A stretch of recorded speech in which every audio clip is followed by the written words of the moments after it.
नमस्कार, मैं मोनिका रावत और आप देख रहे हैं दून प्राइम न्यूज। पेश है उत्तराखंड की कुछ खास खबरें। पिथौरागढ़ सेना भर्ती से लौट रहे मध्य प्रदेश के 9 युवकों की कार लोहावती नदी में अनियंत्रित होकर गिर गई। इस हादसे में सभी 9 युवक घायल हो गए। स्थानीय प्रशासन, पुलिस, फायर ब्रिगेड और स्थानीय युवाओं ने मिलकर घायलों को नदी से निकालकर 108 वाहन के माध्यम से जिला अस्पताल में भर्ती कराया, जहां उनका इलाज जारी है। राजधानी देहरादून के चिड़ियाघर में जिन 2 टाइगर्स को लाया गया था, उन्हें करीब 9 महीने बाद लोग दीदार कर सकेंगे।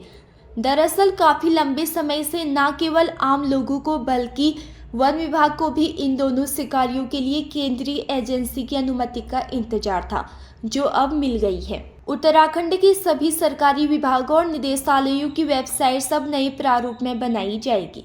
इससे डाटा सुरक्षा बढ़ेगी और साइबर हमलों से बचाव होगा। पहले चरण में 100 विभागों की वेबसाइट्स को नए सिरे से तैयार किया जाएगा। साथ ही विभागों को ई मार्केट प्लेस से ही खरीदारी करने के निर्देश दिए गए हैं। एनआईसी के सहयोग से सभी विभाग इस कार्य को करेंगे। उत्तराखंड में मौसम ने करवट ली है। मैदानी और पहाड़ी इलाकों में ठंड बढ़ने लगी है। हरिद्वार, रुड़की और उधमसिंह नगर में बुधवार से सुबह के समय कोहरा घना होने की संभावना है। इसे देखते हुए इन क्षेत्रों में येलो अलर्ट जारी किया गया है। आने वाले 4 दिनों तक राज्य की राजधानी देहरादून में मौसम शुष्क रहेगा। देहरादून के एक निजी विश्वविद्यालय में पढ़ने वाली विदेशी छात्रा के साथ दुष्कर्म के मामले में पुलिस ने घटनास्थल का निरीक्षण किया। छात्रा विश्वविद्यालय परिसर के बाहर एक निजी छात्रावास में रह रही थी। छात्रावास मालिक आदिल को भी पूछताछ के लिए बुलाया है। छात्रा ने विश्वविद्यालय के छात्रावास से बाहर रहने के लिए प्रार्थना पत्र दिया था, जिसके बाद विश्वविद्यालय प्रशासन ने छात्रा के स्वजनों से अनुमति मांगी थी। पूर्व सीएम एवं सपा अध्यक्ष अखिलेश यादव का हेलीकॉप्टर कम विजिबिलिटी से जॉली ग्रांट एयरपोर्ट से नहीं उड़ सका। इंतजार के बाद वह रात्रि विश्राम के लिए हरिद्वार पहुंच गए। अब मंगलवार को लौटेंगे।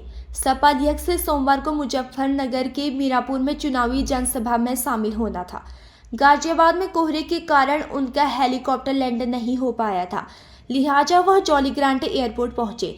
यहां से सड़क मार्ग से मीरापुर की सभा में शामिल हुए। भारतीय वायुसेना ने उत्तराखंड सरकार को लगभग 213 करोड़ रुपए के लंबित बिलों के भुगतान के लिए पत्र लिखा है। ये बिल आपदा प्रबंधन विभाग और वन विभाग से संबंधित है और वर्ष 2000 से लंबित है। सरकार इन बिलों का सत्यापन कर रही है और इसके बाद केंद्र से इन बिलों को माफ करने या इसमें रियायत देने का अनुरोध करेगी।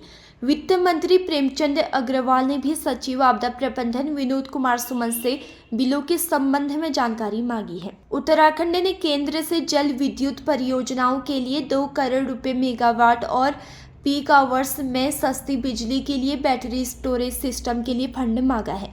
कैबिनेट मंत्री सुबोध उनियाल ने ऊर्जा मंत्रियों के सम्मेलन में यह मांग रखी, जिसमें सौर ऊर्जा को स्टोर करने के लिए वायबिलिटी गैप फंडिंग की भी मांग की गई।